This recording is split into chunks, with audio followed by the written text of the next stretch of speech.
Saya awali, assalamualaikum warahmatullahi wabarakatuh. Halo teman-teman semuanya, perkenalkan nama saya Vika. Di sini saya akan menjelaskan tentang sistem imun. Nah, jadi apa sih sistem imun itu?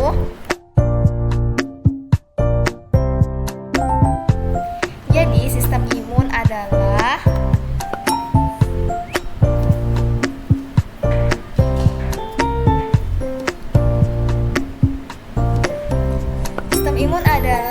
suatu sistem kekebalan tubuh ya yang mempunyai tanggung jawab untuk pertahanan pada organisme supaya bisa melindungi tubuh kita dari pengaruh biologi. Nah, lantas apa saja fungsinya? Fungsinya itu yang pertama yaitu melindungi tubuh dari invasi penyebab penyakit, kemudian menghancurkan dan menghilangkan mikroorganisme atau substansi asing. Contohnya seperti bakteri, parasit, jamur, dan virus ya, dan lain-lain serta tumor yang masuk ke dalam tubuh gitu. Kemudian yang kedua adalah menghilangkan jaringan atau sel yang mati atau rusak untuk perbaikan jaringan. Yang ketiga adalah mengenali dan menghilangkan sel abnormal, sel yang tidak normal ya. Di sini jadi itu sasaran utamanya adalah bakteri patogen dan virus. Dan di sini juga leukosit merupakan sel imun utama. Jadi leukosit di sini merupakan sel imun utama ya untuk melindungi tubuh. Di samping ada sel plasma, makrofag, dan sel emas. Oke, selanjutnya ini ada tabel sistem pertahanan tubuh. Ya, teman-teman. Di sini ada mekanisme pertahanan yang non-spesifik atau tidak spesifik dan mekanisme pertahanan spesifik atau yang spesifik. Ini sistem imunnya. Jadi nanti tahapannya itu ada pertahanan lapisan pertama, kemudian masuk kedua, dan selanjutnya masuk ketiga. Nah, untuk yang lapisan paling awal ya, yang lapisan paling luar yang pertama itu apa?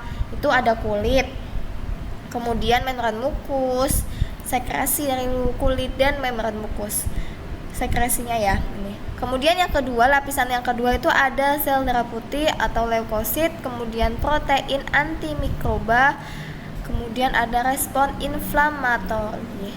Nah, kemudian untuk pertahanan lapisan ketiga apa? Ada limfosit, ada antibody.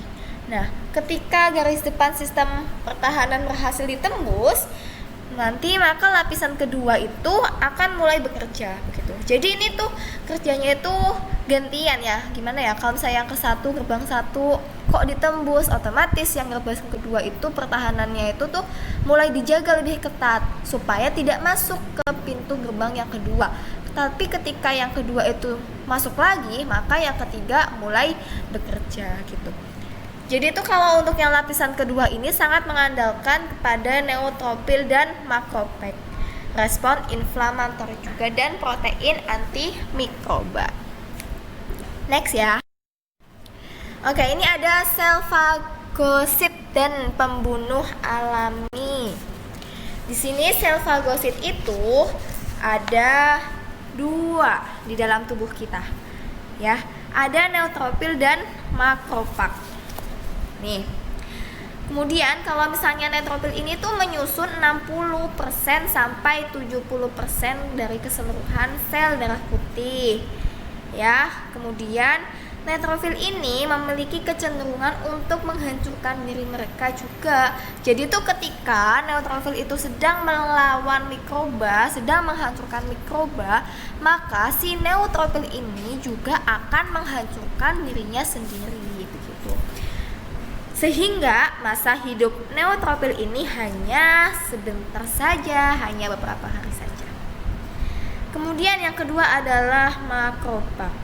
Di sini itu dihasilkan dari monosit 5% dari seluruh sel darah putih. Nah, jadi itu pada saat terdapat sel yang rusak akibat serangan mikroba, monosit ini yang terdapat pada aliran darah itu mulai bergerak ke arah jaringan yang rusak dan berkembang menjadi makrofag. Nah, makropak ini itu mempunyai atau memiliki pseudopodia yang panjang, sehingga dia itu dapat menempel pada polisakarida di permukaan mikroba. Jadi nanti makropak ini tuh akan menyelubungi mikroba dan menghancurkan dengan bantuan lisosom. Nah, lisosom ini itu ada dua cara untuk membunuh mikroba. Yang pertama itu menghasilkan senyawa yang bersifat racun bagi mikroba dari oksigen. Jadi dua senyawa yang umum digunakan untuk menghancurkan ini adalah anion superoksida dan nitrik oksida. Sedangkan yang kedua itu apa? Yang kedua itu ada lisosom yang menghasilkan enzim lisosomal yang mencerna bagian tubuh mikroba. Jadi ada dua ya teman-teman. Ada yang bersifat racun dan ada juga yang menghasilkan enzim lisosomal. Begitu. Selanjutnya kita akan membahas tentang pertahanan non-spesifik. Di sini ada respon inflammatory radang. Nah, ini adalah prosesnya ya teman-teman. Ini ketika ada jarum yang masuk ke kulit kita, di jarum itu kan ada permukaannya itu mengandung banyak bakteri nih. Kemudian masuk menembus. Nah, kemudian sinyal kimiawinya, sel masnya itu bekerja, makrofagnya bekerja. Di sini tuh ada sel fagositik. Nah, ini tuh bagian yang 3 nanti. Nah, ini. Kemudian ini bakterinya itu dimakan oleh makrofag, oleh sel fagositik. Nah, ini ketika udah dimakan, ini fagositosis. Jadi tuh setelah terluka, sel masnya itu tuh melepaskan sinyal kimia gitu loh. Jadi tuh sifat yang berupa histamin. Nah, histamin ini tuh yang akan menyebabkan dilatasi, sehingga pembuluh darahnya itu mulai ditembus oleh sel fagosit. Jadi tuh sel fagositnya tuh tiba-tiba menembus cus gitu. Nah, jadi sel fagosit ini itu kan tadi udah dijelaskan ya. Sel fagositik itu kan ada neutrofil dan monosit atau makrofag. Jadi itu nanti akan memakan bakteri dan sampah seluler begitu. Kemudian ketika sudah dimakan, maka luka akan menutup begitu, dibantu oleh trombosit. Gitu ya, teman-teman. Nah, ini inflamasi atau peradangan. Jadi itu apa sih? Itu adalah sebuah respon lokal tubuh terhadap infeksi atau perlukaan. Nah, ini tuh tidak spesifik hanya untuk infeksi mikroba saja, tetapi respon yang sama juga terlihat pada perlukaan akibat suhu, ya, entah itu dingin ataupun panas ataupun trauma juga. Di sini tuh pemeran utamanya siapa sih? Itu ada fagosit ya tadi ya. Ada neutrofil, monosit itu yang menjadi nanti akan makrofag. Tahapnya apa saja? Tadi ya sudah ya dijelaskan. Sedikit ini nih masuknya, kemudian nanti muncul sel masnya ya. Nah, ini udah. Next. Ini selanjutnya adalah pertahanan spesifik. Limfosit B dan limfosit T. Jadi di sini itu ada dua tipe limfosit pada hewan vertebrata ataupun pada manusia. Nah, yaitu limfosit B, mana B ini, dan limfosit T. Jadi kedua limfosit ini itu dapat mengenali dan merespon hanya mikroba dan senyawa kimia tertentu saja. Tidak semuanya ya, teman-teman. Oke. Di sini itu untuk melakukan ini semua itu maka limfosit itu sangat mengandalkan antigen. Ya, sangat mengandalkan antigen, dan antigen ini adalah molekul asing yang membangkitkan respon tertentu dari limfosit. Limfosit ini mengenali antigen melalui permukaan reseptor antigen, yaitu membran antibodi pada limfosit B melalui permukaan reseptor antigen, yaitu membran antibodi limfosit B, dan reseptor sel T pada limfosit T. Gitu. Ini. Nah, sistem kekebalan spesifik itu juga disebut dengan sistem kekebalan adaptif, ya, yang dapat menghancurkan patogen yang lolos dari sistem kekebalan non spesifik. Jadi di sini itu kan tadi tahap pertamanya, pertahanan pertamanya itu kan ada yang namanya yang di kulit itu ya, itu kan sistem kekebalan non spesifik yang pertama itu. Nah kemudian kalau misalnya ke sistem kekebalan non spesifik itu ketika patogennya itu ya lolos dari sistem kekebalan yang tadi yang pertama. Jadi tuh di sini mencakup ada kekebalan humoral. Di sini produksi antibodi oleh limfosit B atau sel plasma.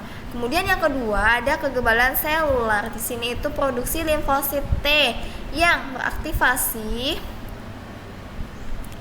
Kemudian yang selanjutnya adalah dapat membedakan sel asing yang harus dirusak dari sel antigen, entah itu molekulnya besar, kompleks, dan unik yang memicu respon imun spesifik jika masuk ke dalam tubuh.